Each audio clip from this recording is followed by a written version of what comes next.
when recently divorced nurse practitioner and single mother Maria Rodriguez purchased a foreclosed 1950s colonial house in suburban Phoenix for $67,000, using her entire divorce settlement and maxing out credit cards to finally escape her abusive ex-husband and provide a safe haven for her teenage son Diego. She never imagined that clearing out decades of hoarded belongings from the basement would uncover a sophisticated Cold War-era communication center, attract the immediate attention of Homeland Security's National Security Division, reveal her property's connection to a classified Soviet sleeper cell operation from the 1960s, link her home to an underground network of safe houses spanning across the American Southwest, connect her to descendants of deep-cover intelligence operatives who disappeared without a trace, discover that her own late father had been involved in counterintelligence operations she knew nothing about, and transform her from an overworked healthcare worker fleeing domestic violence into the reluctant guardian of state secrets that could still threaten national security 60 years after the Cold War supposedly ended. Before we jump back in, tell us where you're tuning in from, and if this story touches you, make sure you're subscribed, because tomorrow I've saved something extra special for you. The divorce papers had been finalized on a Tuesday morning in March, and by Thursday afternoon, Maria Rodriguez was sitting in her beat-up Honda Civic outside a real estate office in Tempe, Arizona, clutching a cashier's check that represented everything she had left in the world. 42 years old, with dark circles under her eyes that no amount of concealer could hide, she looked like what she was, a woman who had spent the last 3 years working double shifts at Phoenix General Hospital while secretly saving every possible dollar to escape a marriage that had become a prison. The real estate agent, a perky blonde named Jennifer, who couldn't have been older than 25, spread out listings across her desk with practiced enthusiasm. Most of the properties were either too expensive or located in neighborhoods where Maria's nursing salary would leave them house poor within months. But then Jennifer hesitated before pulling out a final folder. "Now, this one is a bit unusual," she said, sliding a photo across the desk. "It's been on the market for almost 2 years. The previous owner was an elderly woman who lived there for 50 years before going into assisted living. Her family is motivated to sell quickly, but there are some complications." The house in the photograph looked tired but structurally sound, a modest 2-story colonial with faded yellow siding and an overgrown front yard. What caught Maria's attention wasn't the exterior, but the price. $67,000 for a 3-bedroom house in a decent neighborhood. In Phoenix's inflated housing market, it seemed impossible. "What kind of complications?" Maria asked, though she suspected she already knew. In her experience, houses this cheap usually came with problems that cost more to fix than the savings were worth. Jennifer pulled out a thick disclosure document. "Well, the previous owner, Mrs. Eleanor Hartman, was what you might call a collector. She lived alone for the last 20 years after her husband died, and apparently never threw anything away. The house is, well, it's quite full. The family has cleared out the main living areas, but the basement is still packed floor to ceiling. They're selling as is, with the understanding that the buyer will handle the remaining clean-up." Maria studied the interior photos, which showed rooms stacked with boxes, furniture, and decades of accumulated belongings. It looked overwhelming, but she dealt with worse during her nursing career. Why hasn't anyone else bought it? Even with the cleanup, this price seems too good to be true. Honestly, most buyers take one look at the basement and walk away. The previous owner's son lives in Seattle and just wants to be done with it. He's dropped the price 3 times in the past year. Jennifer leaned forward conspiratorially. "Between you and me, I think he'd take even less if someone made a serious offer. He's tired of paying property taxes and maintenance on a house he'll never live in." That evening, Maria sat at her cramped kitchen table in the studio apartment. She'd been renting since leaving her husband, calculating and recalculating her finances. Between her savings, the money from selling her car to buy the older Honda, and what she could manage with a small personal loan, she could barely scrape together the asking price. It would leave her with almost nothing for moving expenses or repairs, but it would also mean Diego could have his own room for the first time in 2 years, and they'd finally have a permanent address where her ex-husband couldn't find them. Diego, now 16, and wise beyond his years from witnessing too much conflict between his parents, looked up from his homework when she called him over. "What do you think?" she asked, showing him the photos on her laptop. "It needs work. And there's a lot of cleaning involved, but it could be ours." He studied the images with the careful consideration he'd developed since becoming her unofficial financial advisor during the divorce proceedings. "The neighborhood looks safe," he said finally, "and I could walk to Jefferson High School instead of taking 3 buses. But Mom, are you sure we can afford it? What if something major breaks?" It was a fair question from a teenager who'd learned too early that financial security was fragile. "It's a risk," Maria admitted, "but so is staying in this apartment where the rent goes up every year. At least with a house, we'd be building something instead of just surviving." The viewing was scheduled for Saturday morning. Maria had arranged to work a half-shift Friday night, getting off at 6 a.m., which gave her just enough time to grab coffee and meet Jennifer at the property. The neighborhood looked better in person than in the photos, with mature trees lining quiet streets and well-maintained houses that suggested stable families and property values.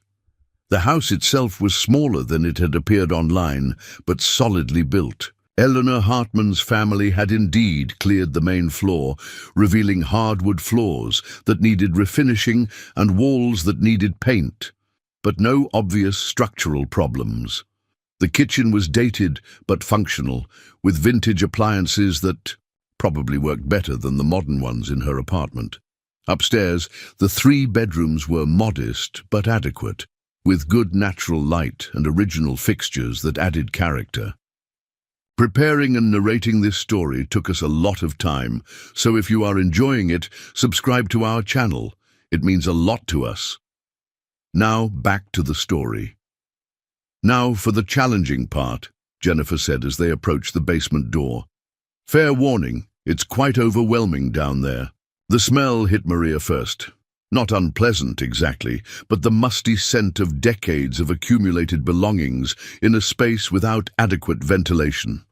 As they descended the wooden stairs, her flashlight beam revealed what looked like an archaeological dig site of American consumer culture. Boxes labeled in careful handwriting were stacked to the ceiling, interspersed with furniture covered in sheets, appliances from various decades, and what appeared to be complete sets of dishes and glassware, still in their original packaging. Mrs. Hartman apparently never threw away anything that might someday be useful, Jennifer explained, navigating carefully between towers of boxes. According to her son, she grew up during the Depression and couldn't bear to waste anything. After her husband died, it seems like she just kept accumulating things, but never had the energy to organize or dispose of them. Maria worked her way deeper into the basement, noting that despite the overwhelming quantity of belongings, everything appeared to be carefully stored and labeled. This wasn't the chaotic hoarding she'd seen in some homes during her nursing visits, but rather the methodical preservation efforts of someone who saw value in everything. The basement was actually quite large, running the full length of the house with decent ceiling height and what appeared to be a separate entrance through bulkhead doors. "Has anyone gone through any of this systematically?" Maria asked, reading. Labels that ranged from holiday decorations 1987 to Robert's Army uniforms, to important papers, file cabinet contents. The family hired an estate sale company to handle the main floor and the obvious valuables, Jennifer replied. but they said it would cost more to sort and remove everything down here than they could recover, so they decided to let it go with the house. Legally, everything remaining becomes the property of the new owner. As they worked their way through the maze of belongings, Maria's nursing training kicked in. She found herself automatically organizing the space in her mind, identifying clear pathways for removal and disposal, estimating the time and effort required for systematic clearing. It was daunting but not impossible, especially if she approached it methodically over several months. "What do you think?" Jennifer asked. As they emerged back into daylight, "I know it's a lot to take on." Maria considered the question carefully. The house itself was solid, the neighborhood was safe, and the price was impossible to argue with. The basement cleanup would be massive, but it was also an opportunity. If Eleanor Hartman had been as methodical as the labeling suggested, there might be valuable items hidden among the accumulation that could offset some of the renovation costs.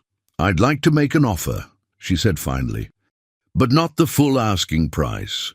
If they're motivated to sell and want to avoid dealing with the basement themselves, maybe we can negotiate something that works for everyone."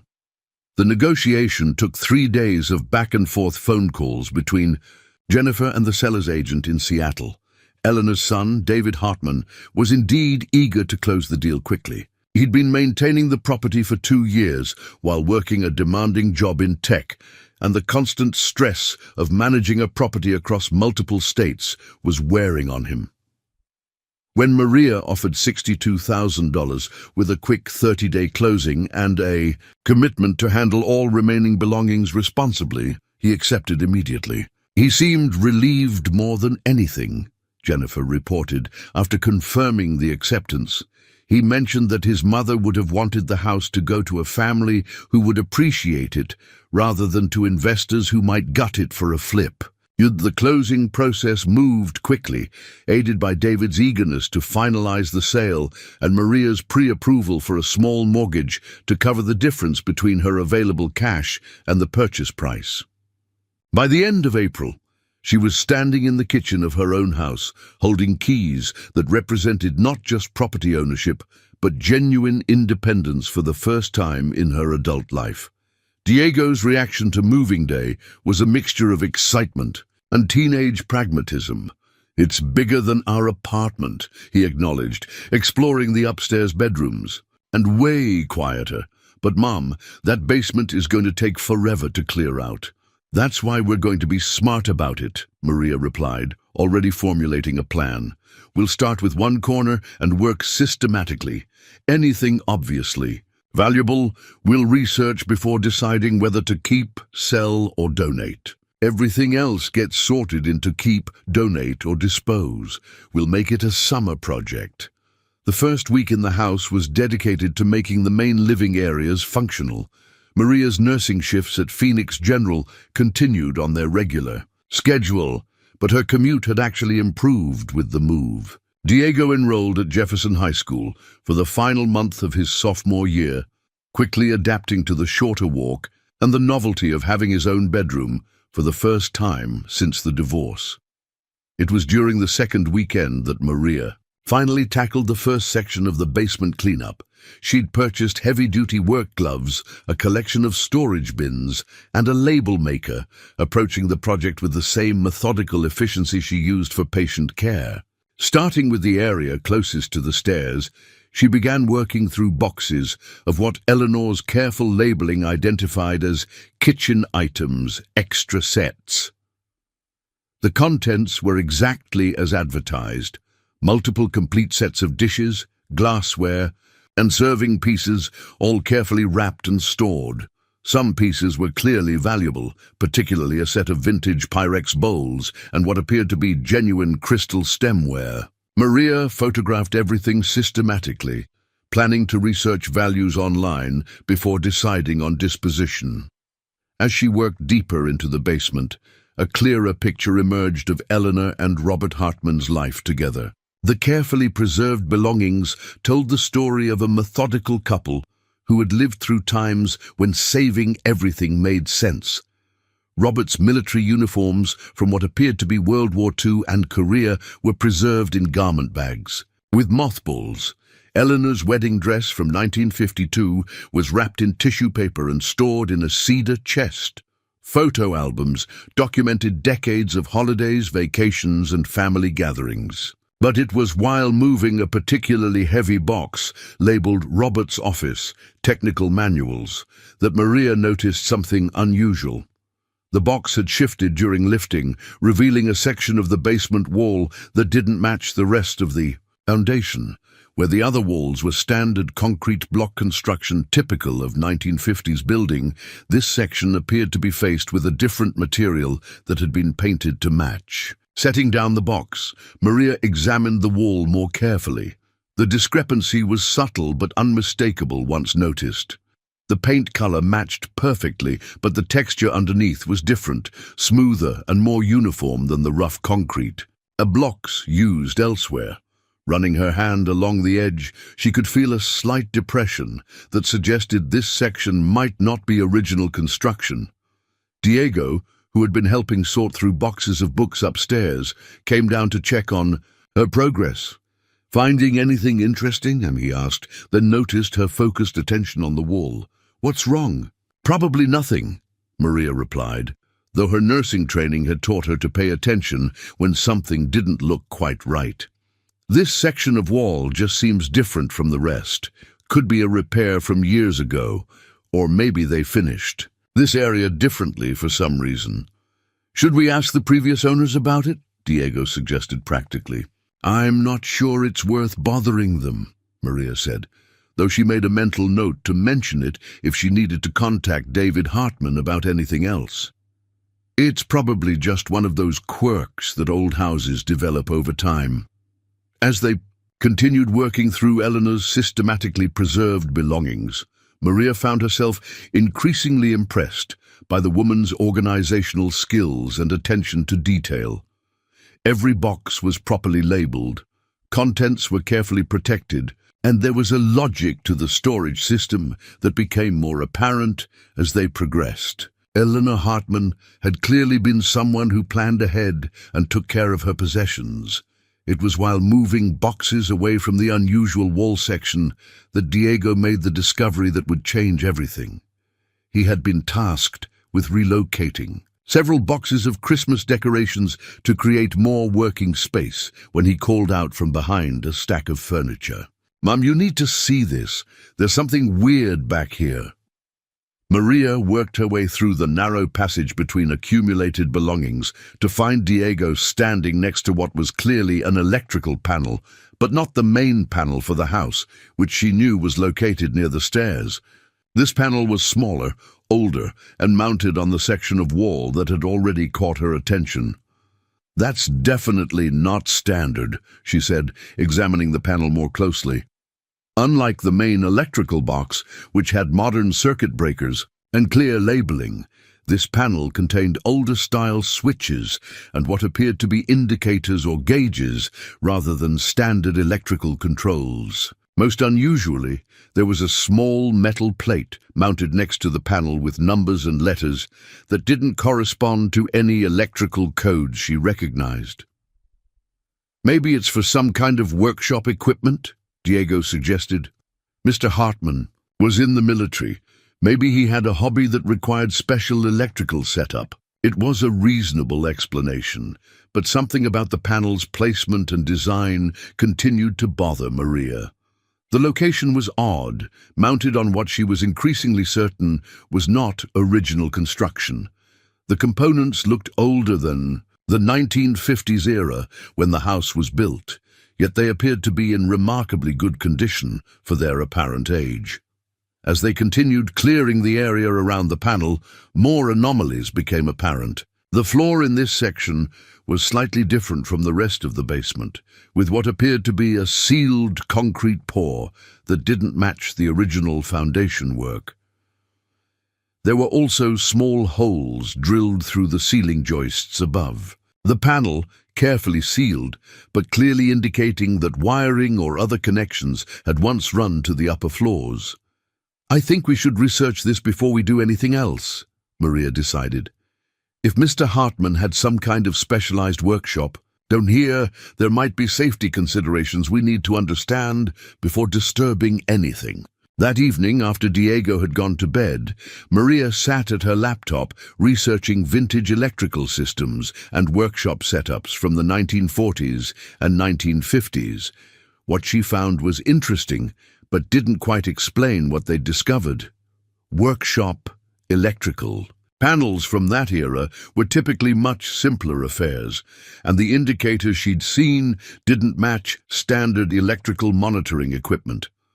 On impulse, she decided to call David Hartman in Seattle. She'd been meaning to thank him for the smooth closing process anyway, and perhaps he could provide some insight into his father's hobbies or workshop activities. "Ms. Rodriguez." David's voice was warm when he answered her call. "How are you? Settling into the house? I hope the basement cleanup isn't too overwhelming." "Actually, that's partly why I'm calling," Maria replied. "Your mother's organization system is incredible. I've never seen belongings preserved so carefully and methodically. But I did want to ask you about something we found down there." "Oh, no," David said, his tone shifting to concern. "Please tell me it's not structural damage or water issues. The inspector didn't find anything, but that basement was so full it was hard to do a comprehensive assessment." "Nothing like that," Maria assured him quickly. "It's actually about what appears to be some kind of electrical panel or workshop equipment. It's not connected to the main house electrical system, and it looks older than the house itself. I was wondering if you knew anything about your father's hobbies, or whether he had a workshop set up down there." There was a long pause before David responded, and when he did, his voice had taken on a different quality. "Can you describe this panel in more detail? Where exactly is it located?" Maria described the location, the appearance of the switches and indicators, and the unusual metal plate with numbers and letters. As she spoke, she could hear David's breathing change, as if he was becoming increasingly tense. "Ms. Rodriguez," he said finally, "I think you should stop working in that area of the basement until I can get back to you. Let me make some phone calls and research this. My father never mentioned any workshop equipment, and what you're describing doesn't sound like anything a civilian would typically have." "What do you mean?" Maria asked, though something in his tone was making her increasingly uneasy. "My father served in military intelligence during World War II in Korea," David explained slowly. "After the war, he worked for various government contractors, but he never talked about the specifics of his work. My mother always said it was classified, and we never pressed for details. What you're describing sounds like it might be related to that period of his life."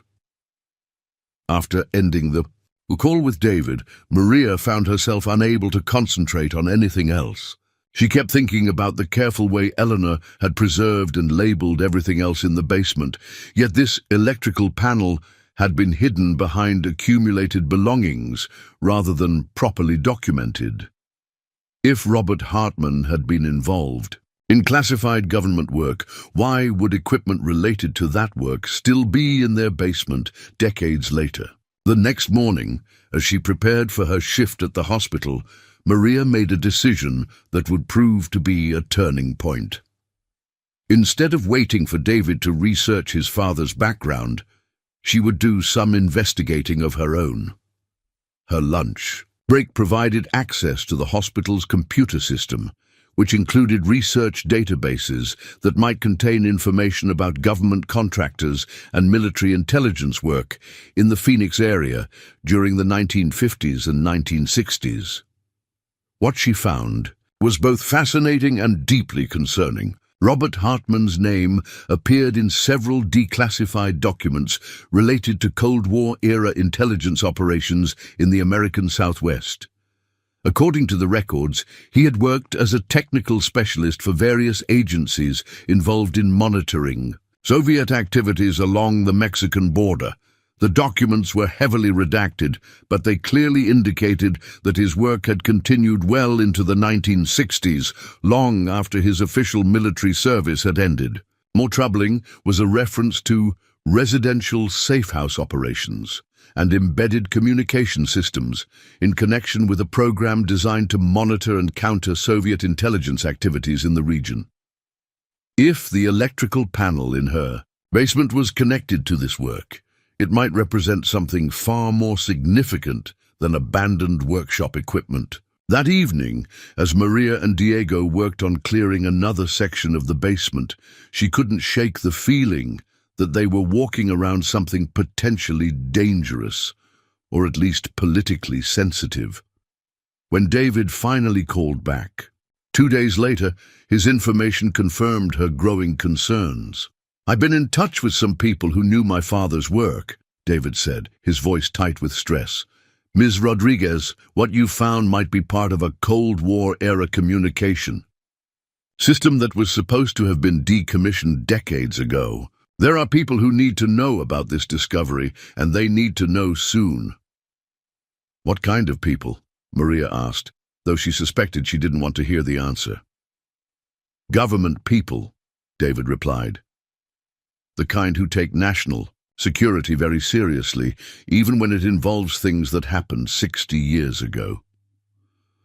The call from David Hartman came at 3 in the morning on a Tuesday, jarring Maria awake from the first deep sleep she'd managed in weeks. Her nursing instincts kicked in immediately. Calls at this hour usually meant emergency or crisis, but David's voice carried a different kind of urgency than medical emergency.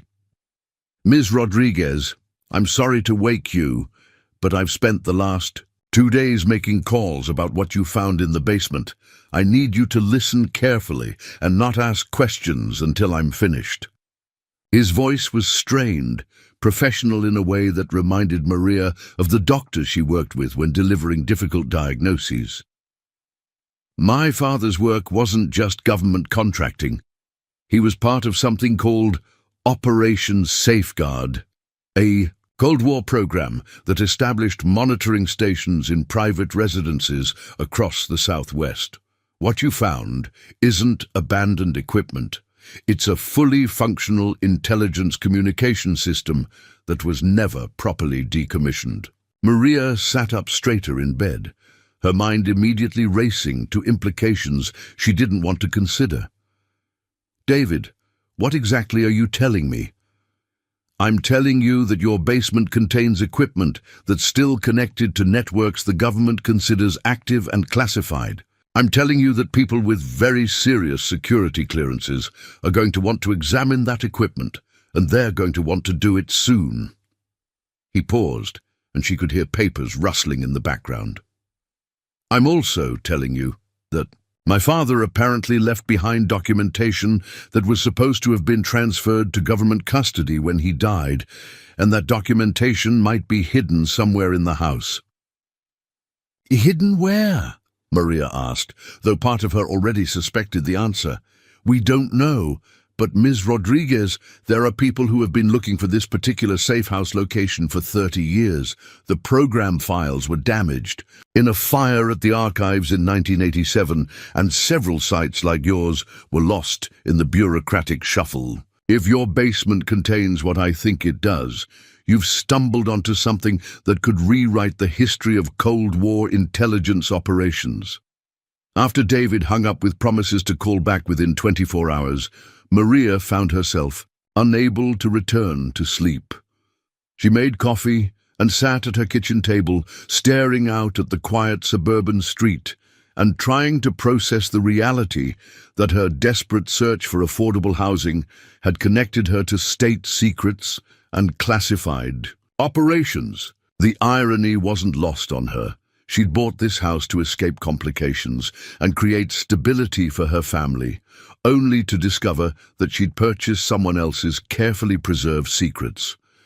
When Diego woke up for school 2 hours later, he found her still sitting at the table with cold coffee and a notepad covered in questions and concerns. "Mom, you look terrible. Did you sleep at all?" "David Hartman called," she said simply, "about the electrical panel we found. Diego, I think we might have gotten ourselves into something complicated." She explained David's call carefully. watching her son's expression shift from curiosity to concern to something approaching excitement. At 16, Diego had grown up with spy movies and video games that made Cold War intelligence operations seem thrilling rather than threatening. His initial reaction was typically teenage. Wait, so our basement might have been like a secret spy base. That's actually pretty cool, Mom. Do you think there are secret passages or hidden rooms? Diego, this isn't a movie, Maria replied, though she had to admit that her own curiosity was becoming harder to ignore. If David is right, we're talking about classified government equipment that people with serious authority are going to want to examine. That could mean anything from federal agents searching our house to us, having to move out while they investigate. But it's our house now, Diego pointed out with the practical logic that had helped him navigate their family's financial crises. They can't just take it away because the previous owner left some old equipment behind, can they? It was a fair question, and one that Maria suspected would require legal advice to answer properly. After Diego left for school, she spent her morning shift at the hospital researching property rights and government seizure laws on her breaks. What she found was both reassuring and concerning. While the government couldn't simply confiscate her property, they could obtain court orders for extensive searches if national security interests were involved. They could also classify the contents of her basement in ways that would severely limit her access to her own home. More troubling was the discovery that Operation Safeguard had been the subject of several congressional investigations in the 1970s and 1980s. According to declassified committee reports, the program had involved extensive domestic surveillance, operations that violated numerous constitutional protections. If her basement contained evidence of those activities, the political and legal implications could be enormous. When she returned home that afternoon, Maria made a decision that would prove crucial to everything that followed. Instead of waiting for David's next call or for government agents to potentially appear at her door, she would conduct her own careful investigation of what Robert Hartman had left behind. If there were hidden documents or additional equipment in the house, she wanted to know about them before anyone else did. The electrical panel in the basement looked different in the afternoon light streaming through the small windows. What had seemed mysterious the previous weekend now appeared almost ominous, its vintage switches and indicators suggesting capabilities she couldn't begin to understand. But Maria's nursing training had taught her to approach unknown situations methodically, gathering information before making decisions. She began by photographing everything from multiple angles, documenting the panel's construction, the surrounding area, and particularly the metal plate with its cryptic numbers and letters. Then she started examining the boxes and belongings that had been stored around the panel more carefully, looking for anything that might relate to Robert's government work. It was in a box labeled Robert's Office Files, Insurance and Legal, that she found the first piece of the puzzle. Buried beneath decades of tax returns and property documents was a manila envelope marked Safeguard Documentation, Authorized Personnel Only. The envelope contained what appeared to be technical manuals, wiring diagrams, and operating procedures for something called Residential Monitoring Station RMS-47. The manuals were unlike anything Maria had ever seen. The technical diagrams showed sophisticated electronic equipment capable of intercepting and recording various types of communications. The operating procedures detailed protocols for monitoring radio frequencies, telephone conversations, and even early computer transmissions. Most disturbing were the sections dealing with subject identification and tracking and intelligence product distribution to regional centers. As she studied the documentation, a picture emerged of an operation far more extensive than David had suggested. RMS-47 wasn't just a communication system, it was a comprehensive surveillance station capable of monitoring the activities of anyone within a significant radius of the house. According to the manuals, stations like this one had been installed in carefully selected residential properties across the southwest, operated by civilian contractors who maintained their cover as ordinary citizens while conducting intelligence operations. The implications were staggering. If the equipment in her basement was still functional, it meant that Robert and Eleanor Hartman had spent decades living above an active government surveillance station. It meant that their quiet, suburban neighborhood had been under systematic monitoring for activities that might indicate Soviet infiltration or other security threats. Most significantly, it meant that the equipment might still contain recordings and data from those operations. Maria was so absorbed in studying the manuals that she didn't notice Diego's return from school until he called down from the top of the basement stairs. "Mum, there's a car parked outside that's been there for about an hour. Government plates." Looking up from the technical documentation, Maria felt her heart rate accelerate. She'd hoped to have more time to understand the situation before official interest escalated, but apparently David's inquiries had triggered faster action than expected. Quickly gathering the manuals and photographs, she climbed the stairs to find Diego peering carefully through the living room curtains. "Two people," he reported quietly. "Man and woman, both in business attire. They haven't gotten out of the car, but they're definitely watching the house." Maria joined him at the window, noting the unmarked sedan with government license plates and the professional demeanor of its occupants. "Diego, I want you to go upstairs to your room and stay there until I tell you otherwise. Take your phone and your homework. If anything strange happens, you call 911 first, and then call your Uncle Roberto." "Mom, I'm not leaving you alone with government agents," Diego protested with the protective instinct he'd developed during their escape from his father's abuse. "What if they try to search the house or take you somewhere?" "They can't do anything without proper warrants," Maria replied, with more confidence than she felt. "And I have rights as a property owner. But Diego, if this situation involves classified information, the less you know about it, the safer you'll be. Please just go upstairs and let me handle this." The doorbell rang before their conversation could continue, its ordinary suburban chime sounding almost surreal given the circumstances. Maria took a deep breath, checked that the basement door was closed, and went to answer it. The woman on her front porch appeared to be in her early 40s, with short dark hair and the kind of controlled expression that suggested extensive training in remaining unreadable. Her companion was older, perhaps 50, with greying hair, and the bearing of someone accustomed to authority.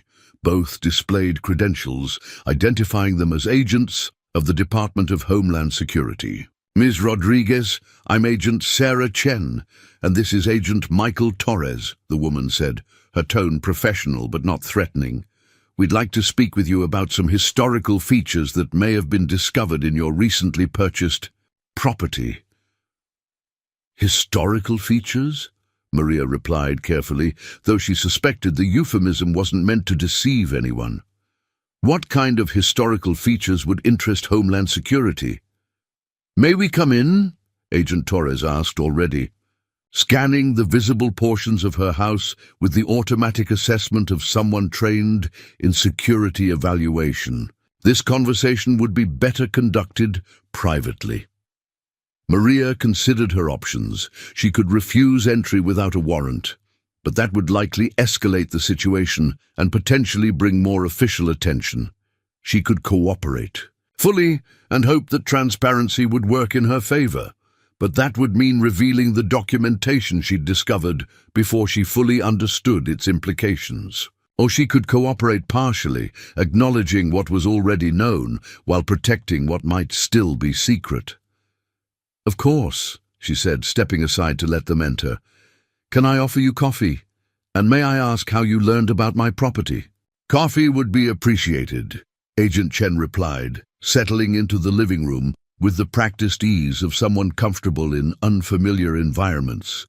As for how we learned about your discovery, certain types of historical artifacts trigger automatic notifications when they're reported through official channels. Mr. David Hartman contacted his father's former colleagues seeking information about equipment found in your basement.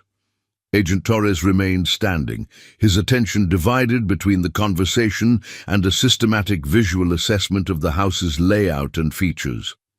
Ms. Rodriguez, we understand you recently purchased this property and were conducting cleanup operations in the basement when you discovered what appears to be vintage electronic equipment. Is that correct? Yes, Maria confirmed, bringing coffee from the kitchen while trying to read their intentions and approach.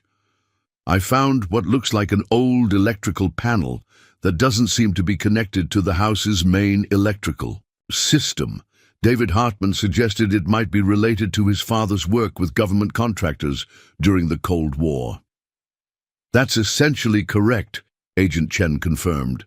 Robert Hartman worked as a civilian contractor, supporting various intelligence operations from the 1950s through the 1970s.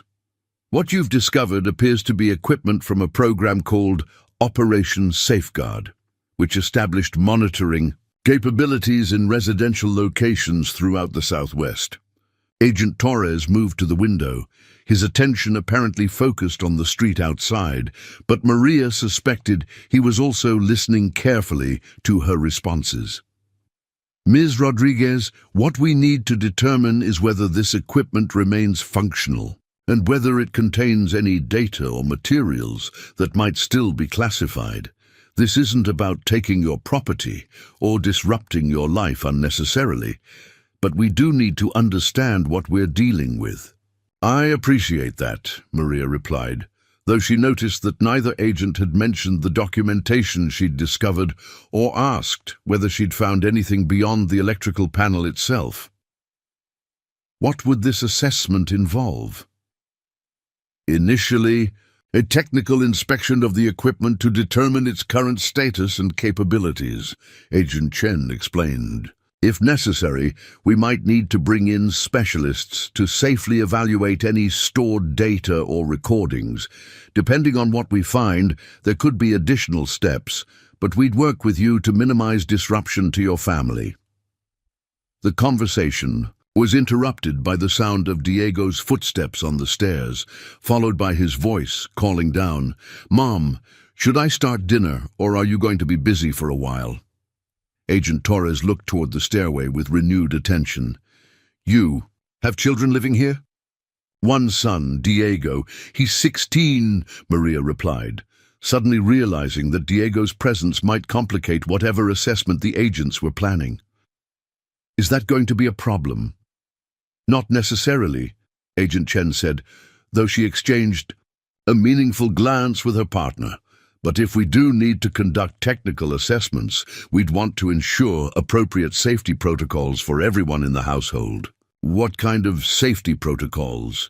Maria asked, her nursing background immediately focusing on potential risks she hadn't considered.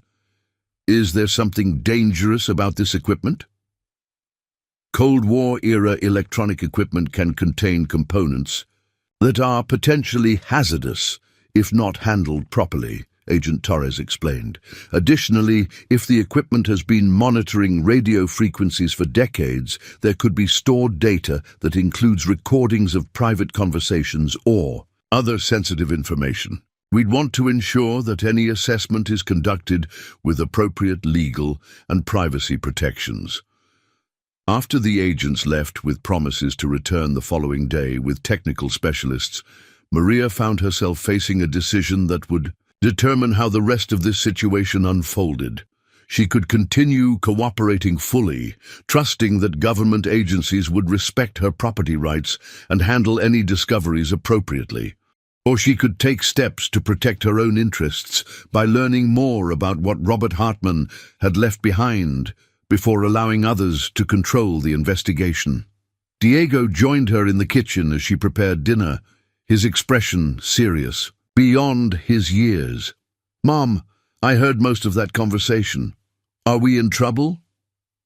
I don't think so, Maria replied, though she was far from certain. But Diego, this situation is more complicated than I initially realized. The equipment in our basement might contain information that the government considers sensitive, even after all these years. What are we going to do? Maria looked at her son, remembering how his strength and maturity had helped them survive the divorce and escape from his father's abuse. They'd faced seemingly impossible challenges before and found ways to protect their family and build something better. This situation, whatever its ultimate implications, was another test of their resilience and determination. "We're going to be smart about it," she said finally. "We're going to learn everything we can about what we've found, understand our rights as property owners, and make sure that whatever happens, it happens on our terms rather than someone else's." That evening, after Diego had gone to bed, Maria returned to the basement with the technical manuals and a new sense of purpose. If government agents were returning tomorrow to assess Robert Hartman's equipment, she wanted to understand exactly what they would be assessing. More importantly, she wanted to know whether there were other secrets hidden in the house that hadn't yet been discovered. The technical documentation revealed capabilities that seemed almost science-fictional for equipment installed in the 1950s. RMS-47 could monitor multiple radio frequencies simultaneously, record telephone conversations from a significant radius, and even detect and analyze early computer transmissions. According to the manuals, the system had been designed to operate continuously for decades with minimal maintenance, powered by connections to the house's electrical system that had been disguised as ordinary household wiring. But it was a handwritten note tucked into the back of one manual that provided the most significant revelation. In Robert Hartman's careful script, dated 1987, was a message that changed everything. Emergency protocols activated. Primary data archives transferred to secure storage.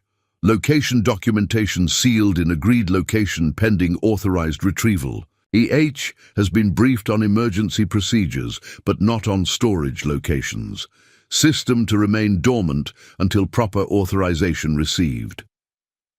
The note suggested that Robert had taken steps to protect sensitive information as the Cold War ended, and Operation Safeguard was officially terminated. More significantly, it indicated that Eleanor had known about the basement equipment, but not about wherever the most sensitive materials had been hidden.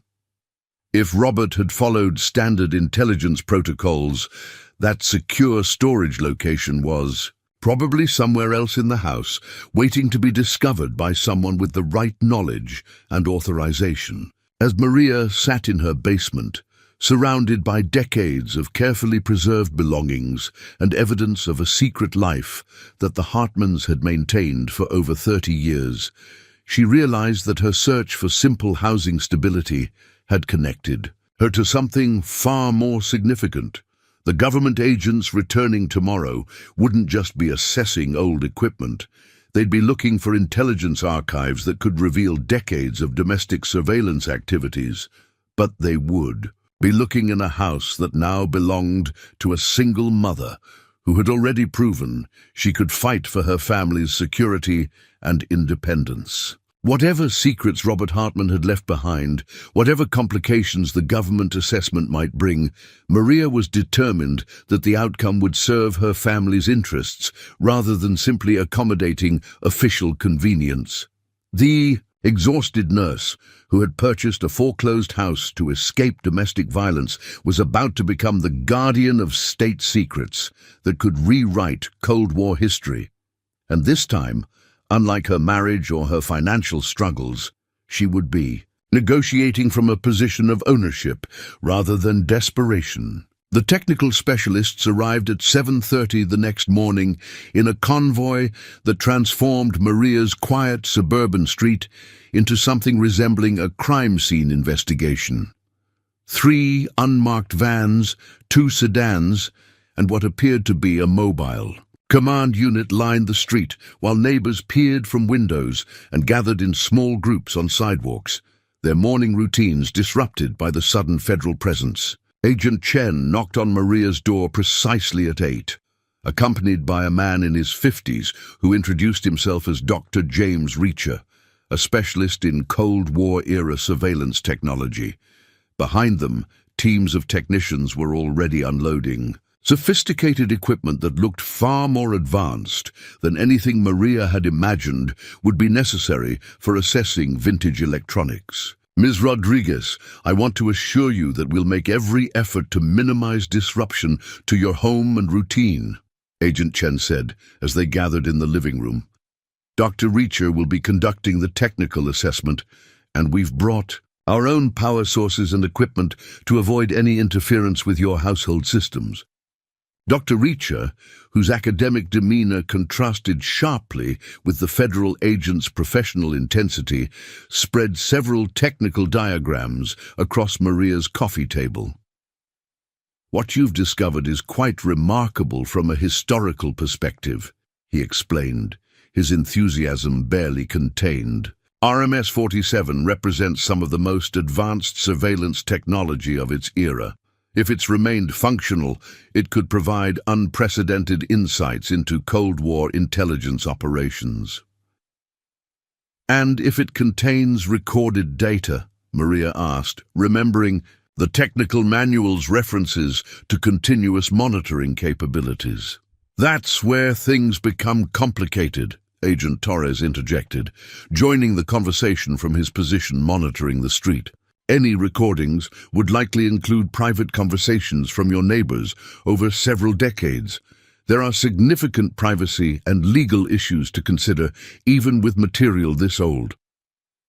As the technical team set up their equipment in the Iki basement, Maria found herself in the strange position of hosting a federal investigation in her own home while trying to maintain normal routines for Diego's sake. She'd insisted that he attend school as usual, not wanting to draw additional attention to their situation or disrupt his education during what was already a stressful transition period. Dr. Reacher's initial assessment confirmed what the technical manuals had suggested. The RMS-47 system was not only functional, but had been operating continuously in monitoring mode for decades, powered by a sophisticated electrical connection that drew minimal power while maintaining system readiness. The revelation sent ripples of excitement through the technical team and visible concern across the faces of the federal agents. Dr. Reacher, what exactly does monitoring mode mean? Maria asked, though she suspected the answer would be disturbing. It means the system has been passively recording ambient radio frequencies, telephone conversations within its range, and other electronic communications, he explained, his academic fascination momentarily overriding the political sensitivities.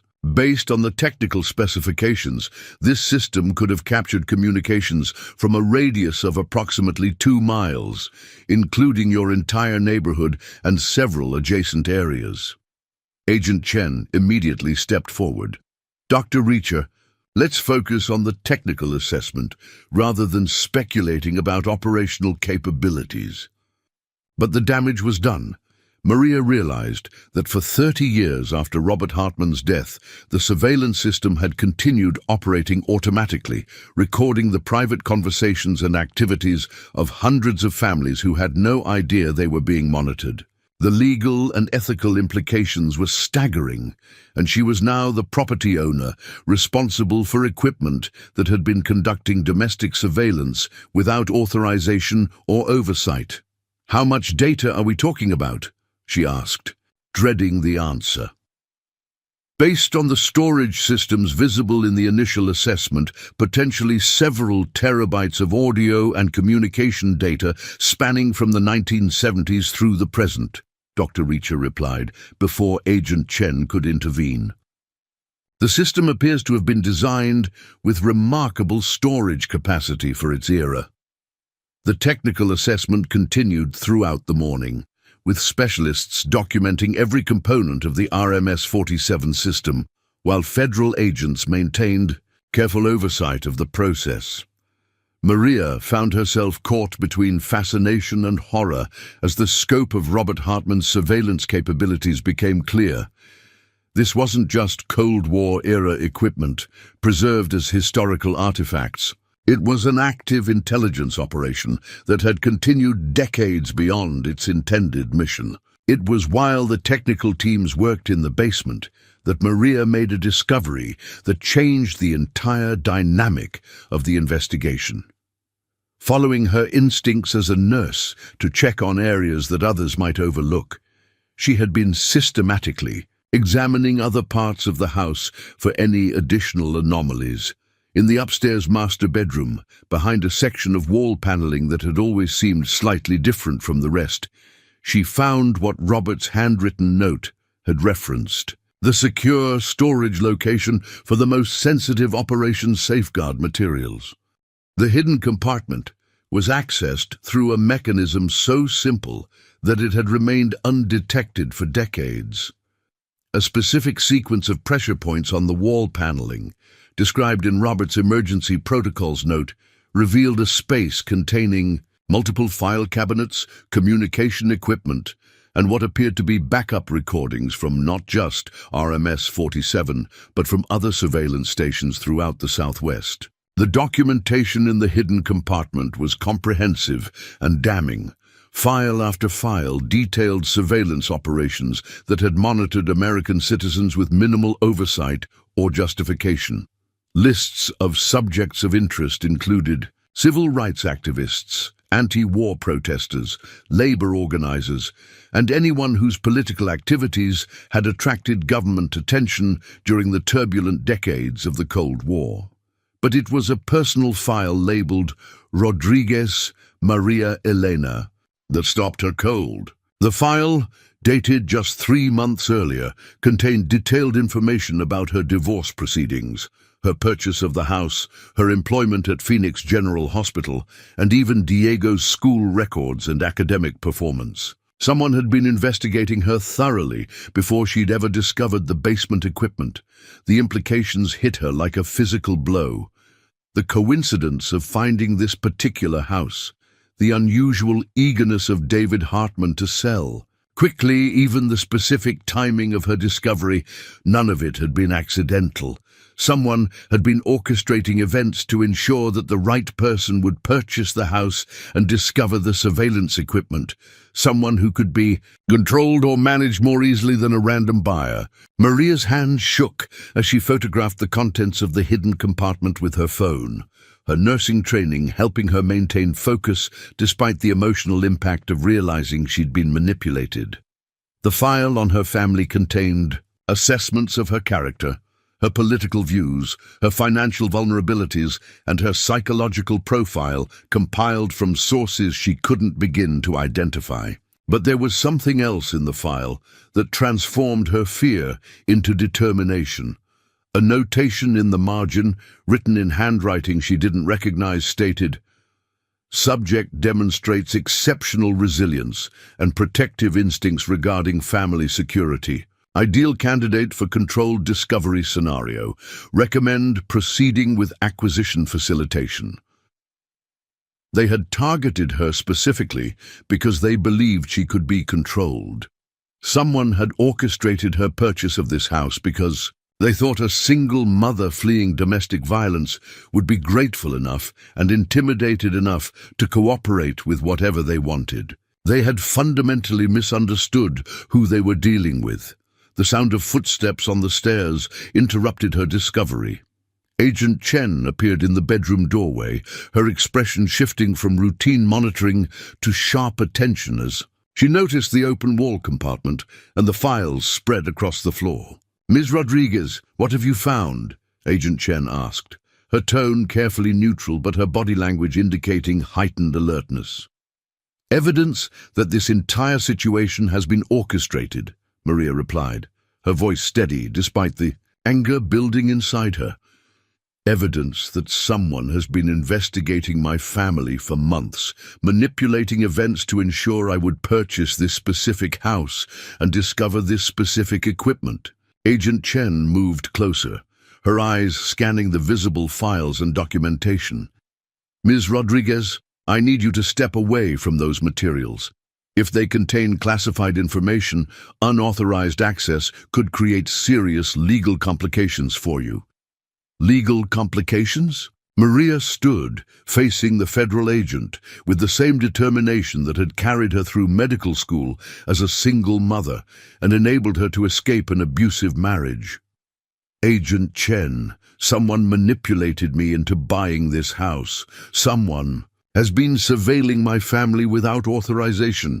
Someone has been conducting domestic intelligence operations for decades without oversight. And you're worried about legal complications for me? I understand your concern, but no, I don't think you do understand, Maria interrupted, her voice gaining strength from righteous anger.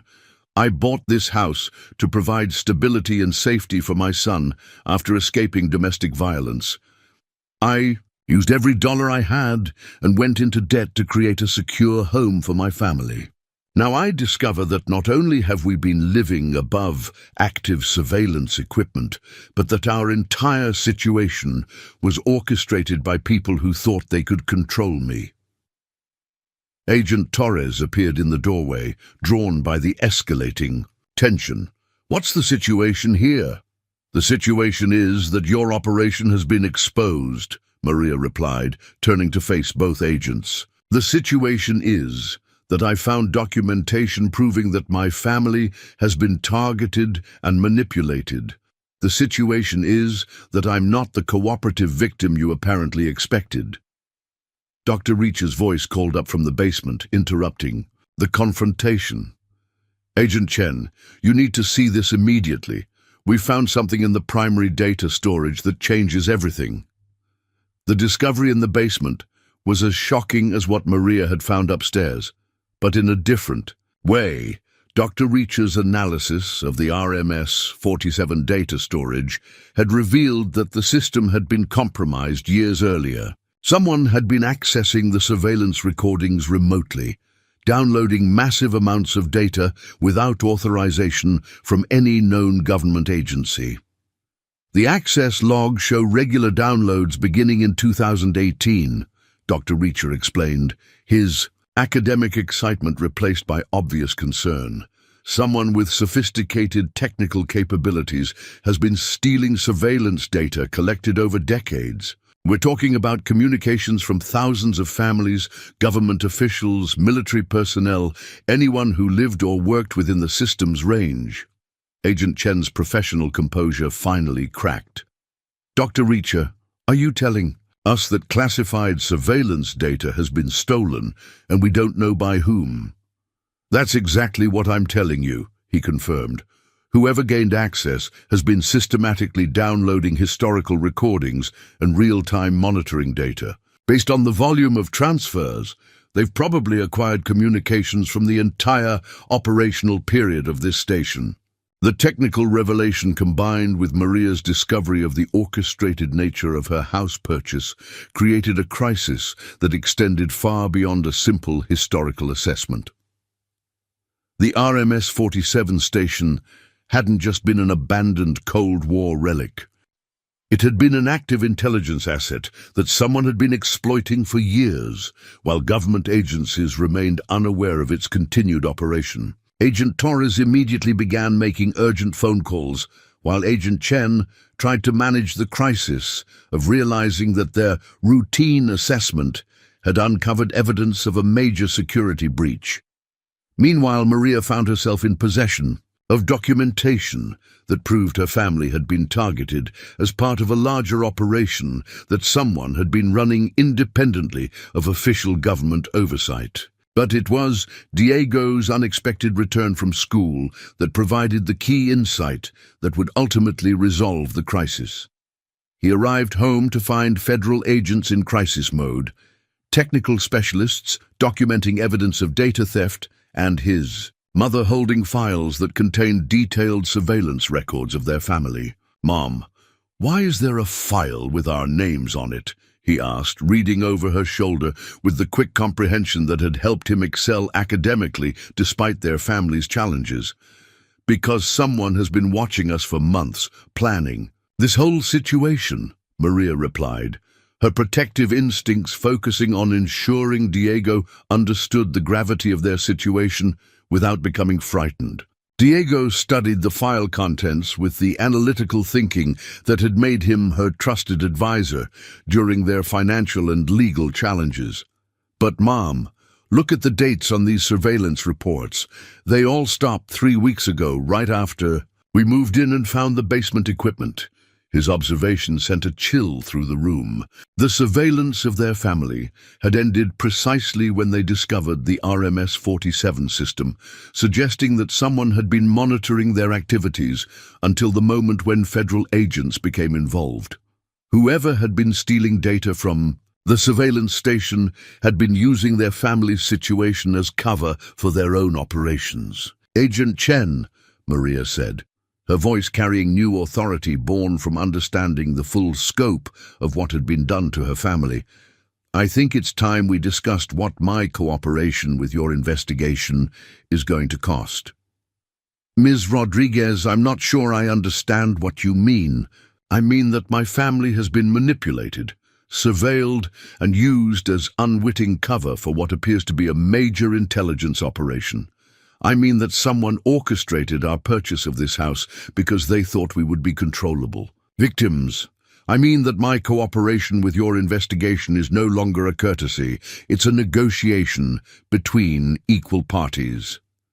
The transformation in the room's dynamics was immediate and unmistakable. Federal agents who had arrived expecting to manage a routine historical assessment now found themselves dealing with a security crisis that involved stolen classified data, unauthorized surveillance operations, and a property owner who understood exactly how much leverage her situation provided.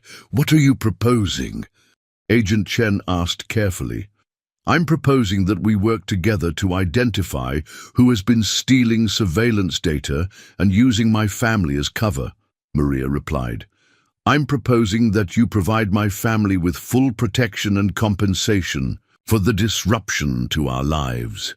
And I'm proposing that when this investigation is complete, my property rights are fully restored with no ongoing government restrictions or monitoring." "That's a significant request," Agent Torres noted, returning from his urgent phone calls. "It's a reasonable request from someone who has discovered that her government has been surveilling her family without authorization, and that unknown parties have been using her as a pawn in an intelligence operation," Maria corrected. "Agent Torres, 3 days ago I was a single mother trying to provide stable housing for my son. Today, I'm apparently the key to uncovering a major security breach. That transformation didn't happen by accident, and my cooperation isn't going to be taken for granted." The negotiation that followed established Maria as an equal partner in the investigation rather than simply a cooperative citizen. Her possession of the hidden documentation, combined with her legal ownership of property containing compromised surveillance equipment, gave her leverage that the federal agents couldn't ignore. More importantly, her demonstrated intelligence and determination made it clear that attempting to control or manipulate her would be counterproductive. Over the following hours, as technical specialists continued documenting the scope of the data theft and federal agents coordinated with other agencies to track the source of the unauthorized access, Maria found herself in the unexpected position of helping direct an investigation into her own situation.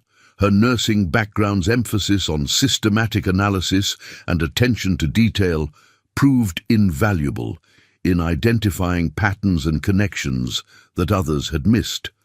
It was Diego who provided the breakthrough that would ultimately solve the case. While adults focused on technical analysis and bureaucratic coordination, he had been systematically researching the property's history and David Hartman's background. His investigation revealed that David Hartman's tech company in Seattle specialized in data recovery and digital forensics, exactly the kind of expertise that would be required to remotely access vintage surveillance equipment. "Mom, I think David Hartman has been playing a much bigger role in this than anyone realized," Diego announced, presenting his research to the assembled federal agents with the confidence of someone who had learned to contribute meaningfully to adult problem-solving. His company has contracts with several government agencies for recovering data from obsolete systems. He would have had both the technical capability and the official access to justify being around classified equipment. The revelation reframed the entire investigation. David Hartman hadn't been a helpful descendant providing information about his father's government work.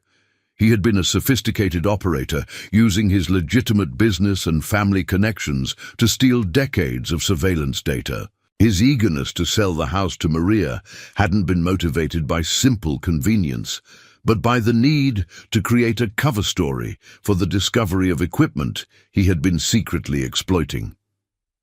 As federal agents shifted their focus to tracking David Hartman and recovering the stolen surveillance data, Maria found herself reflecting on how completely her life had been transformed by what had begun as a desperate search for affordable housing. The scared, exhausted single mother who had purchased a foreclosed house to escape domestic violence had become a key figure in exposing a major intelligence breach and protecting the privacy rights of thousands of families. But more significantly, she had discovered reserves of strength and capability that she hadn't known she possessed. The crisis had forced her to negotiate with federal agents as an equal, protect her family's interests against sophisticated manipulation, and contribute meaningfully to solving a complex investigation. The woman who had felt powerless in her marriage and desperate in her housing search had proven that she could hold her own against anyone when her family's security was at stake. Standing in her kitchen that evening, watching Diego help coordinate communication between technical specialists and federal agents with the competence of someone twice his age, Maria realized that their search for stability and independence had succeeded in ways she never could have imagined. They had found not just a home, but proof that they could face any challenge and emerge stronger. The house that had been purchased as a refuge from domestic violence had become the center of a federal investigation. But it had also become something more important, evidence that ordinary people could refuse to be victims, could demand accountability from powerful institutions, and could transform crisis into opportunity through determination and intelligence. Whatever resolution the investigation ultimately produced, Maria knew that she and Diego had already won the most important victory, the knowledge that they could face anything together and prevail. The breakthrough in the David Hartman investigation came at 4 a.m, when federal agents conducting surveillance at Seattle-Tacoma International Airport intercepted him attempting to board a flight to Singapore with multiple encrypted hard drives and falsified identification documents. The arrest vindicated Diego's research and confirmed that the entire situation had been orchestrated by someone with both technical expertise and intimate knowledge of his father's classified work. Agent Chen called Maria personally to deliver the news, her voice carrying a mixture of professional satisfaction and genuine respect that hadn't been present in their earlier interactions. "Ms. Rodriguez, we've recovered the stolen surveillance data and documented evidence of David Hartman's operation spanning the past 6 years. Your son's research was instrumental in identifying the connection. This case couldn't have been solved without your family's cooperation and insight. But it was the follow-up information that truly validated Maria's decision to demand equal partnership rather than simply offering cooperative compliance. The investigation had revealed that David Hartman had been selling surveillance data to multiple foreign intelligence services, compromising not just historical recordings, but real-time monitoring information that had endangered active government operations and private citizens' security. The scope of the breach was far more extensive than anyone had initially realized. "Agent Chen, what does this mean for my family's situation?" Maria asked, thinking primarily about Diego's education and their need to establish normal routines. "After weeks of federal investigation, it means you've helped expose one of the most significant intelligence breaches in recent decades," Agent Chen replied. "It also means that your property will be cleared of all government restrictions, and your family will receive substantial compensation for the disruption to your lives and your contribution to national security."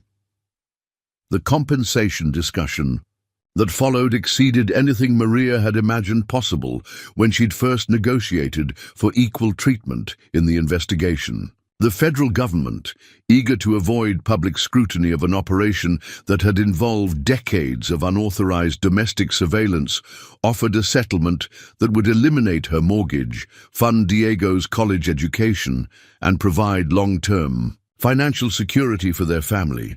But more meaningful than the financial resolution was the transformation in how federal agencies approached their situation. Instead of being treated as fortunate civilians who had stumbled onto something important, Maria and Diego were now recognized as partners who had contributed expertise and insight that professional investigators had missed. The respect was genuine, earned through their demonstrated competence and refusal to be intimidated or controlled. Dr. Reacher, whose technical assessment had evolved into a comprehensive historical documentation project, approached Maria with a proposal that would extend their involvement beyond the immediate crisis. "Ms. Rodriguez, the RMS 47 station represents an unprecedented opportunity to understand Cold War-era surveillance operations. The equipment is being donated to the Smithsonian Institution for Historical Preservation, but the site itself could become a significant educational resource." "What exactly are you proposing?" Maria asked, though Diego's immediate interest in the conversation suggested he had already guessed the direction. "A Cold War Intelligence History Center," Dr. Reacher explained enthusiastically. "Your property would be designated as a National Historic Site, with the basement preserved as an educational exhibit. You would remain the property owner, but portions of the house would be open for guided tours and educational programs. The financial compensation would be substantial, and you'd be working with historians and educators to help people understand this critical period of American history." The proposal offered everything Maria had discovered she wanted: financial security, meaningful work that utilized her demonstrated capabilities, and the opportunity to transform a crisis into lasting educational value. More importantly, it would allow her and Diego to maintain ownership of their home while contributing to something larger than their immediate family needs. Diego's response was immediate and enthusiastic.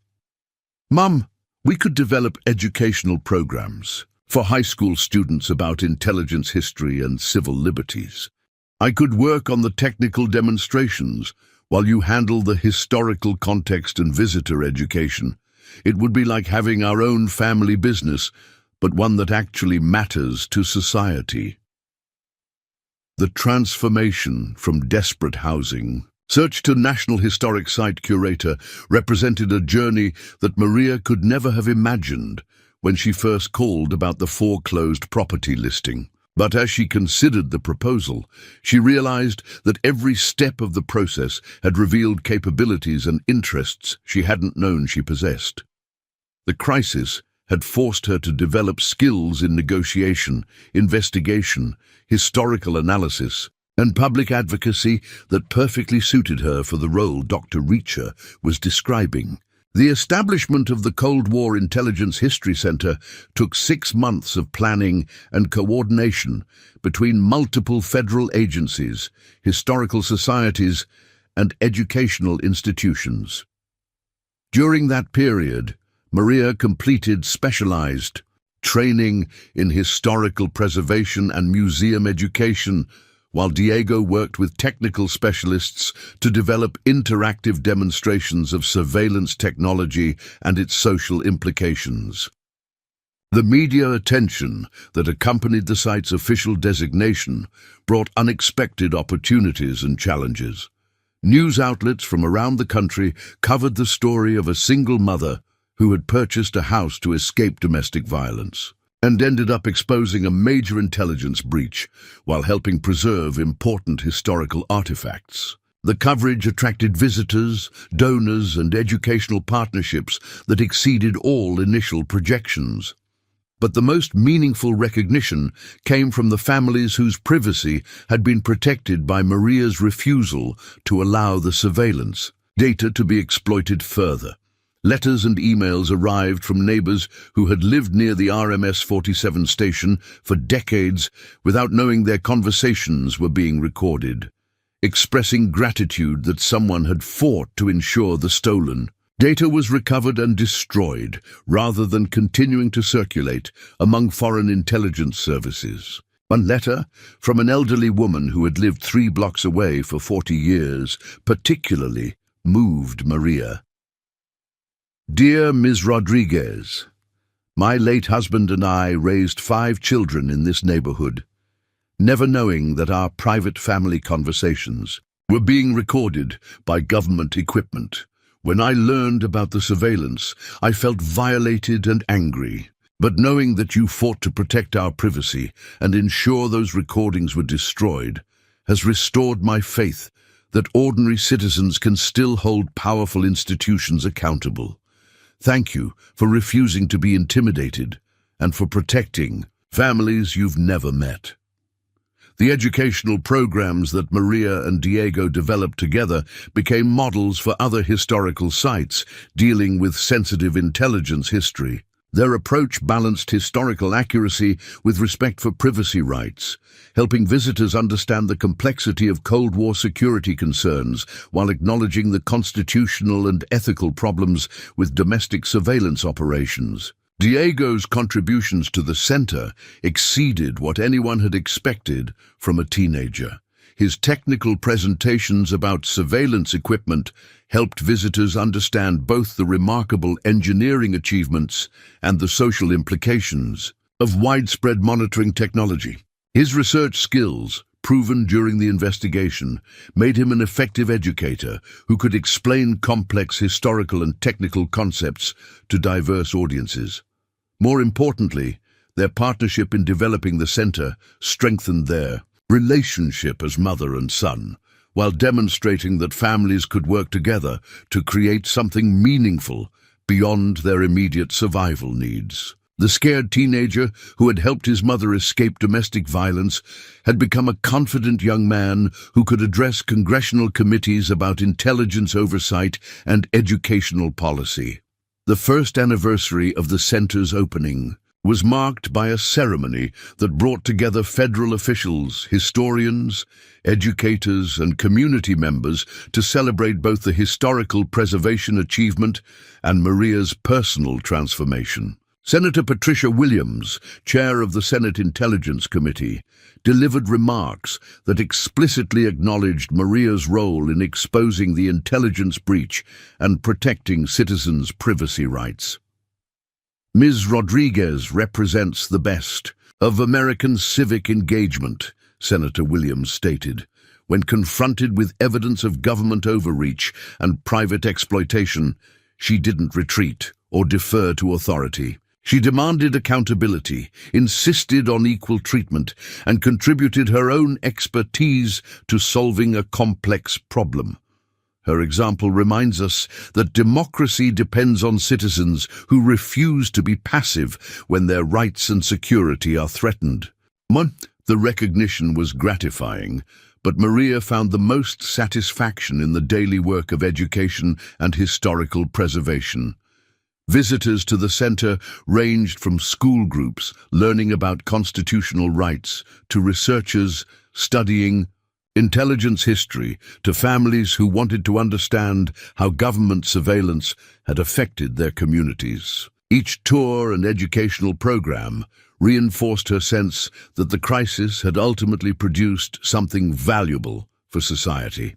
6 months after the center's opening, Maria received a call that would complete her transformation from desperate housing seeker to recognized expert in intelligence history and civil liberties education. The University of Arizona's School of Public Administration offered her a position as a lecturer in intelligence studies and constitutional law, with the understanding that she would continue managing the historical center while developing curriculum for graduate students studying national security policy.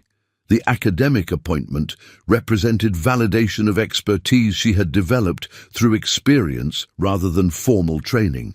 Maria's unique combination of practical investigation skills, historical knowledge, and demonstrated ability to hold government agencies accountable made her a valuable addition to academic programs, preparing future intelligence professionals and policy analysts. Diego, now a senior in high school with early admission to several prestigious universities, had decided to pursue a double major in computer science and political science, planning to specialize in the intersection of technology and civil liberties. His experience with the center had shown him how technical knowledge could be applied to protecting democratic values and individual rights. "Mom, I've been thinking about what I want to do after college," he said one evening, as they reviewed visitor feedback from the center's latest educational programs.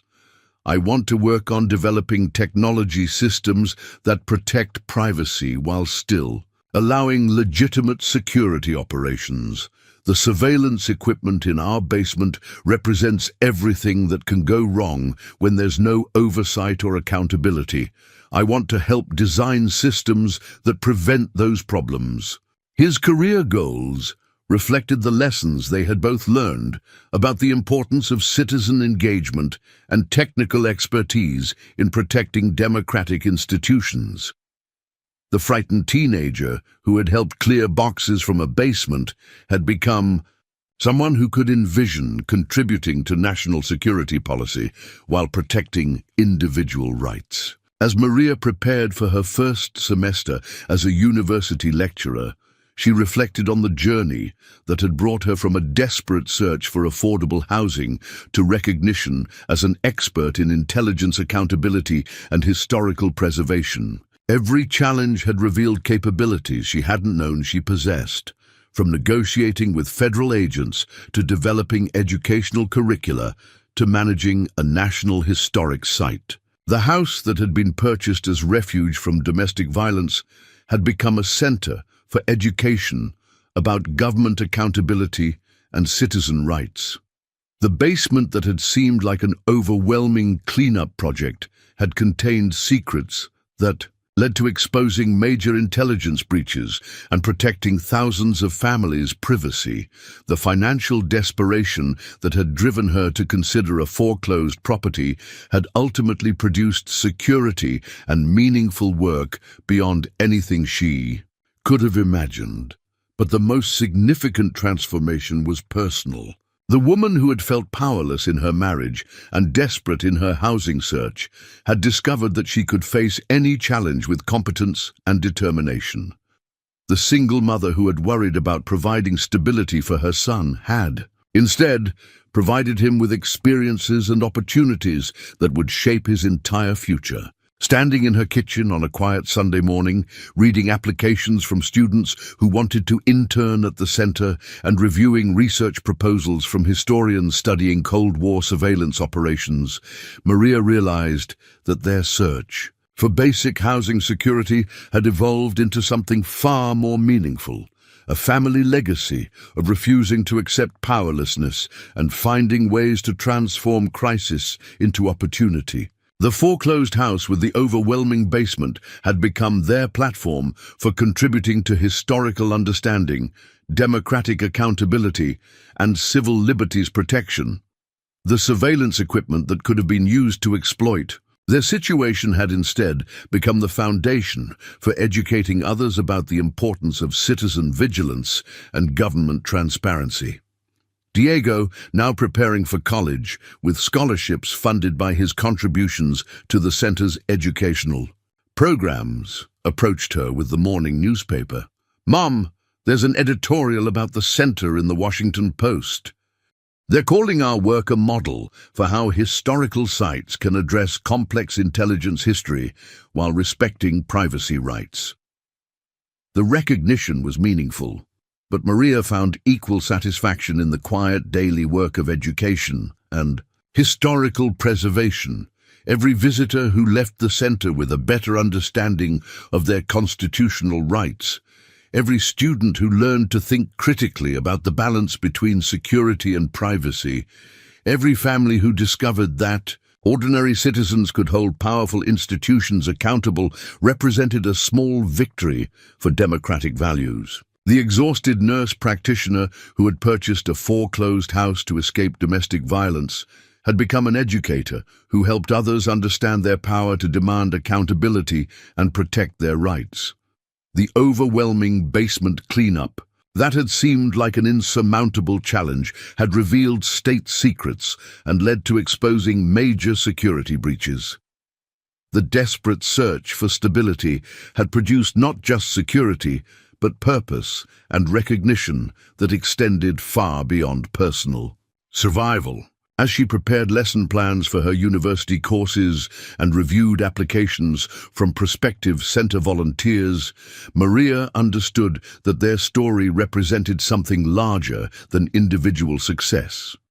It demonstrated that ordinary people, facing extraordinary challenges, could refuse to be victims, could demand equal treatment from powerful institutions, and could transform crisis into lasting contributions to their communities and society.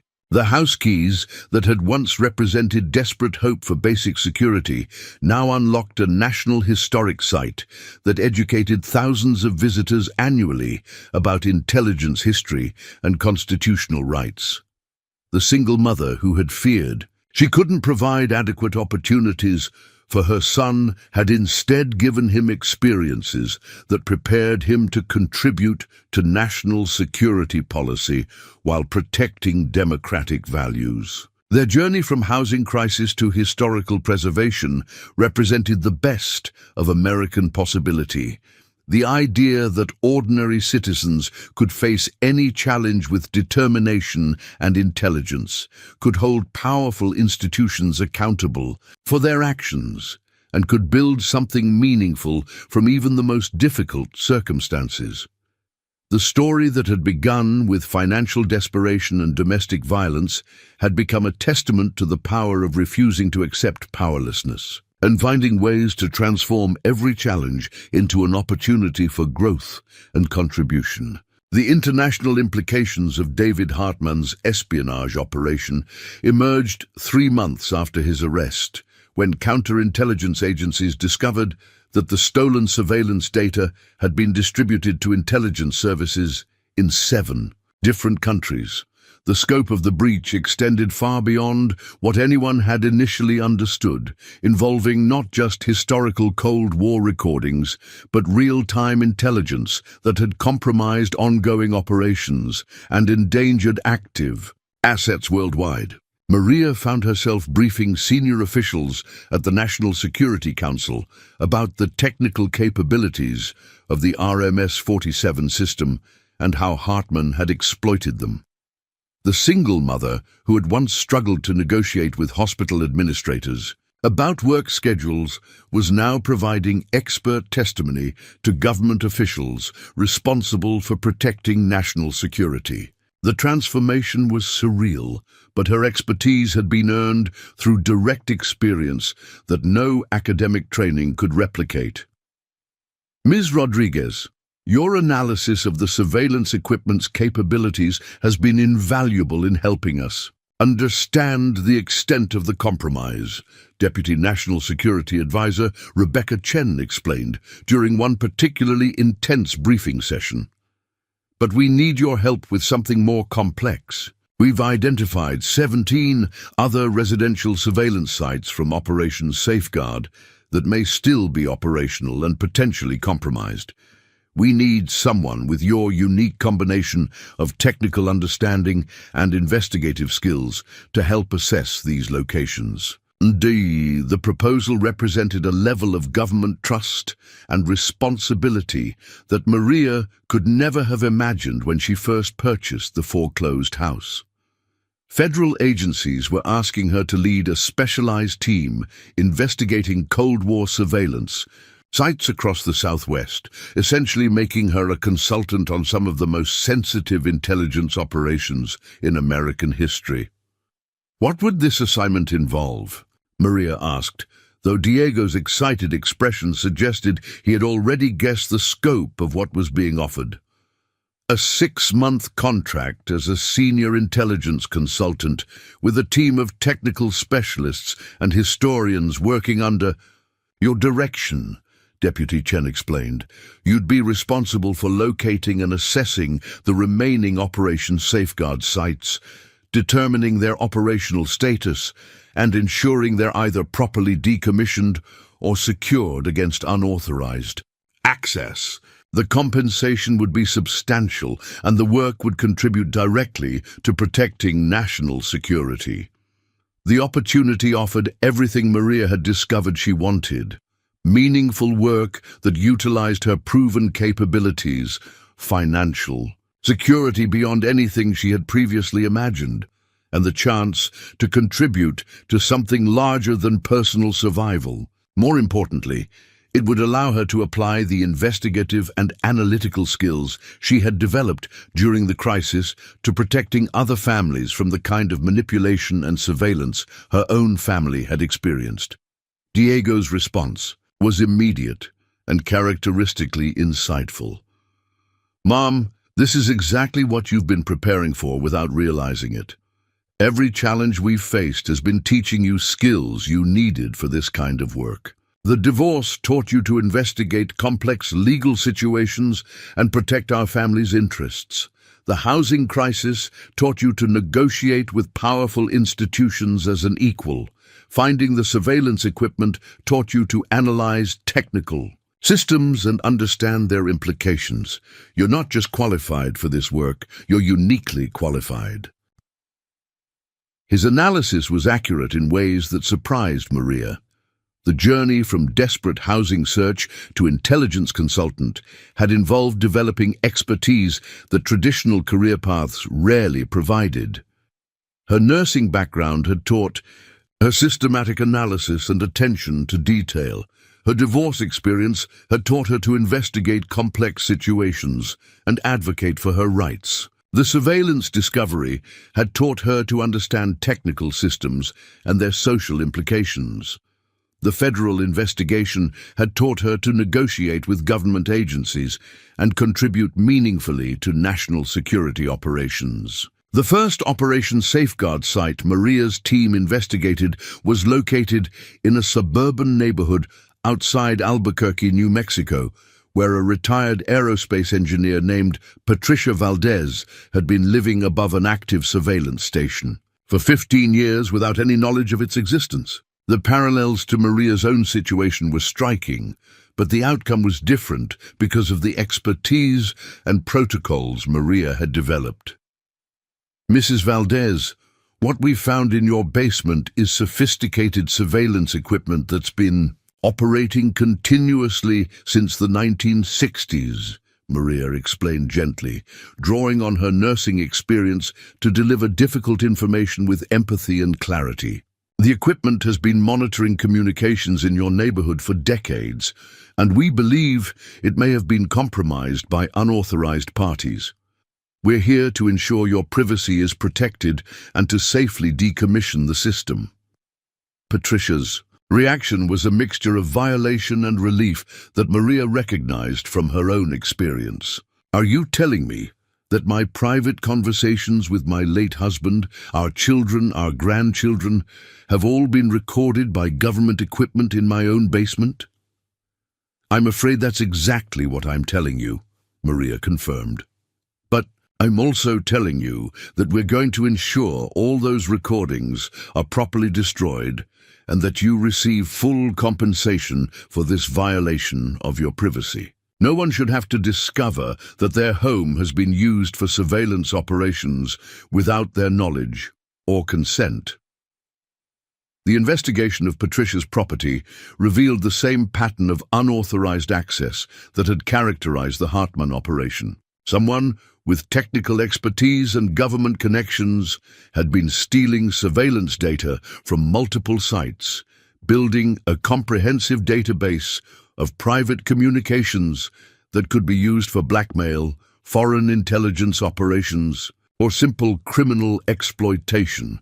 But Maria's team also discovered something unexpected, evidence that Patricia's late husband, Carlos Valdez, had known about the surveillance equipment and had been documenting its activities for years. Hidden in his workshop was a detailed log of the equipment's operations, including his own analysis of when and how unauthorized parties had gained access to the system. Carlos was an aerospace engineer who worked on classified projects during the Cold War, Patricia explained when Maria showed her the documentation.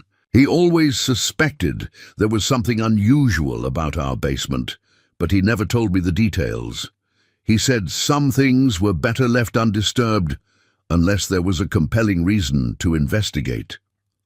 Carlos's documentation provided crucial evidence for tracking the scope of the unauthorized access and identifying patterns that helped Maria's team locate other compromised sites. His methodical approach and technical expertise had created a historical record that proved invaluable for understanding how the surveillance network had been exploited.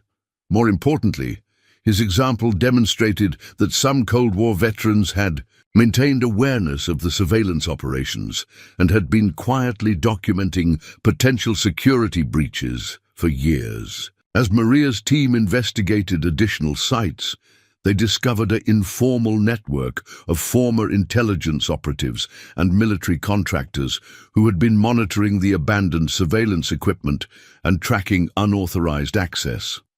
The third, site investigation in a rural area outside Tucson, brought Maria face-to-face with someone who would fundamentally change her understanding of the Operation Safeguard program and her own role in exposing its vulnerabilities. James Morrison, a retired CIA analyst who had helped design the original surveillance network, had been living above RMS-23 for 30 years, while secretly maintaining the equipment and documenting its exploitation by unauthorized parties.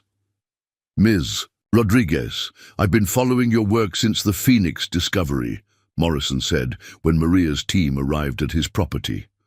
What you accomplished there, exposing the Hartman operation and protecting the privacy rights of affected families, represents exactly the kind of citizen accountability that the intelligence community needs to maintain public trust. Morrison's basement contained not just operational surveillance equipment, but a comprehensive archive of Operation Safeguard documentation that had been preserved outside official channels. His collection included original program plans, personnel, files, technical specifications, and most significantly, evidence that senior officials had known about security vulnerabilities for years without taking action to address them. Why didn't you report the unauthorized access through official channels? Maria asked, though she suspected the answer would be complex. Because the unauthorized access was being conducted by people with official credentials and government connections, Morrison replied grimly. David Hartman wasn't operating alone. He was part of a network that included active intelligence personnel who were using their legitimate access to steal data for personal profit. Reporting through official channels would have simply alerted the perpetrators and compromised the evidence. The revelation that David Hartman had been part of a larger network of intelligence personnel exploiting surveillance data for personal gain expanded the scope of Maria's investigation beyond anything the government had initially understood. Instead of investigating isolated security breaches at individual sites, her team was uncovering evidence of systematic corruption within intelligence agencies that had been ongoing for years. Morrison's documentation identified 12 current or former intelligence personnel who had been involved in the unauthorized data theft, including 2 who were still serving in positions that gave them access to classified operations. The evidence was comprehensive and damning, but it also placed Maria's team in an extremely sensitive position of investigating active government personnel for serious security violations. Mr. Morrison, why are you sharing this information with me rather than handling it through intelligence community channels? Maria asked, recognizing that his decision represented a significant level of trust in her judgment and discretion. Because you've proven that you can't be intimidated, manipulated, or controlled by people who think their official positions give them authority over ordinary citizens, Morrison replied. Because you've demonstrated that you can work with government agencies as an equal partner rather than a subordinate. And because the intelligence community needs outside oversight from people who have the expertise to understand what they're looking at and the independence to act on what they find. The investigation that followed Morrison's revelations required Maria to coordinate with multiple federal agencies while maintaining the security of extremely sensitive information about ongoing operations. Her role evolved from consultant to de facto leader of a joint task force investigating intelligence community corruption, a responsibility that would have seemed impossible when she was struggling to afford rent on a studio apartment. But the work also revealed the broader significance of what had begun as a desperate search for affordable housing. The surveillance equipment in Maria's basement had been the key to exposing not just historical privacy violations, but active security breaches that were endangering ongoing operations and compromising national security. Her refusal to be controlled or intimidated had protected not just her own family's rights, but the security interests of the entire country. The task force's final report documented security breaches involving 17 Operation Safeguard sites, identified a network of 12 intelligence personnel who had been stealing surveillance data for personal profit, and recommended comprehensive reforms to prevent similar exploitation of abandoned intelligence assets. The report's conclusions led to congressional hearings, agency reorganizations, and new oversight protocols that strengthened intelligence community accountability. Maria's testimony before the House Intelligence Committee marked the culmination of her transformation from desperate housing seeker to recognized expert in intelligence accountability. Her presentation combined technical analysis of surveillance capabilities with practical recommendations for protecting citizens' rights while maintaining legitimate security operations. Chairman Rodriguez, members of the committee, Maria began, using the formal address that still felt surreal despite months of high-level briefings. The Operation Safeguard investigation demonstrates that ordinary citizens have both the capability and the responsibility to hold intelligence agencies accountable for their actions. The surveillance equipment in my basement was discovered not through official oversight or professional investigation, but through the careful attention of a family trying to make a home. Her testimony emphasized the importance of citizen engagement in protecting democratic institutions and constitutional rights. The investigation had succeeded not because of superior government expertise, but because Maria and Diego had refused to accept official explanations that didn't match the evidence they could see with their own eyes. The most significant finding of our investigation, Maria continued, is that effective oversight of intelligence operations requires the participation of people who are not part of the intelligence community, who cannot be controlled through career incentives or institutional pressure, and who have the independence to ask difficult questions and demand honest answers. The committee's response reflected genuine respect for Maria's expertise and recognition that her unique background had provided insights that traditional oversight mechanisms had missed. Committee members asked detailed questions about technical capabilities, legal implications, and procedural recommendations that demonstrated they understood the significance of what her investigation had revealed. But the most meaningful recognition came from intelligence community professionals who approached Maria after her testimony to thank her for exposing corruption that had been undermining their legitimate work for years. Career intelligence officers who had been frustrated by their inability to address security breaches through official channels, expressed gratitude that an outside investigation had finally provided the evidence and political support necessary to implement reforms. Ms. Rodriguez, what you've accomplished represents the best of American civic engagement, one senior CIA official told her privately after the hearing. You've demonstrated that democracy works when citizens refuse to be passive observers and instead become active participants in holding their government accountable. The intelligence community is stronger and more trustworthy because of your work. The investigation's conclusion brought offers from universities, think tanks, and government agencies who wanted to hire Maria as a permanent expert in intelligence accountability and democratic oversight. The opportunities represented career possibilities she could never have imagined when she was working double shifts as a nurse practitioner while struggling to afford basic housing. But it was Diego's insight that helped Maria understand which direction would best serve both her family's interests and her commitment to protecting democratic institutions. Mom, all these job offers are impressive, but they would make you part of the same system you've been holding accountable. Your strength comes from being independent, from representing ordinary citizens rather than institutional interests. His analysis led Maria to a decision that surprised many of the officials who had worked with her during the investigation. Instead of accepting any of the government or academic positions, she established an independent non-profit organization dedicated to helping citizens understand and protect their rights when they encounter evidence of government overreach or intelligence community misconduct.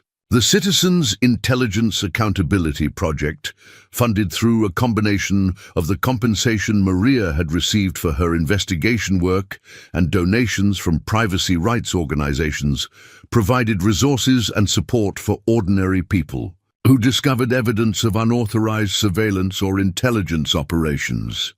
The organization's work extended far beyond Operation Safeguard sites to address contemporary privacy issues and digital surveillance concerns. Diego, now beginning his freshman year at MIT with a full scholarship funded through his contributions to the Intelligence Accountability Investigation, served as the organization's technical advisor while pursuing his studies in computer science and political science. His experience with Cold War surveillance equipment and modern digital privacy issues made him uniquely qualified to help bridge the gap between technical capabilities and constitutional protections. What we learned from our basement, Diego explained during one of the organization's first public education events, is that technology is only as trustworthy as the people who control it and the oversight systems that monitor its use. Citizens have both the right and the responsibility to understand how surveillance technology affects their lives and to demand accountability from the people who operate it. The organization's work attracted national attention and support from civil liberties groups, academic institutions, and even some government agencies that recognized the value of independent oversight.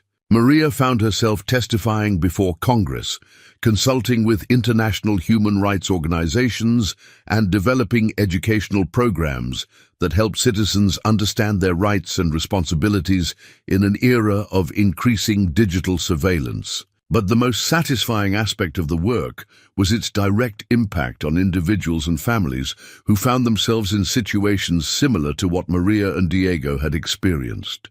The organization's hotline received calls from people who had discovered unusual equipment in properties they had purchased, from families who suspected they were under surveillance, and from government employees who had evidence of agency misconduct but didn't know how to report it safely. Each case reinforced Maria's understanding that democratic institutions depended on ordinary citizens who were willing to ask difficult questions, demand honest answers, and refuse to be intimidated by official authority. The surveillance equipment in her basement had been the catalyst for exposing major security breaches.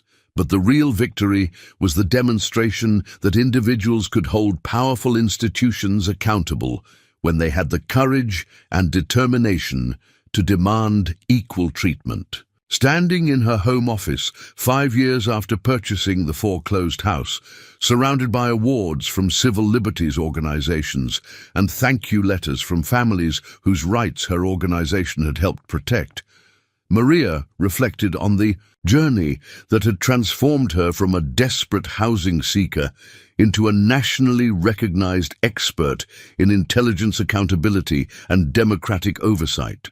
The house that had been purchased to escape domestic violence had become the headquarters for an organization that protected constitutional rights and held government agencies accountable for their actions.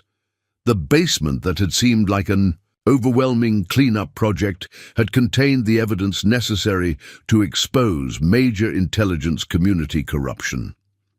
The financial crisis that had driven her to consider a foreclosed property had ultimately produced both security and meaningful work that contributed to protecting democratic institutions. Most importantly, the experience had demonstrated that ordinary people facing extraordinary challenges could refuse to accept powerlessness, could demand accountability from the most powerful institutions in society, and could transform personal crisis into lasting contributions to their communities and their country. The story that had begun with domestic violence and housing insecurity had become a testament to the power of citizen engagement and the importance of never accepting that ordinary people couldn't make extraordinary differences in protecting the values and institutions that defined American democracy.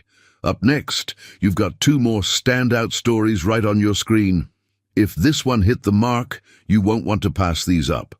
Just click and check them out. And don't forget to subscribe and turn on the notification bell so you don't miss any upload from us.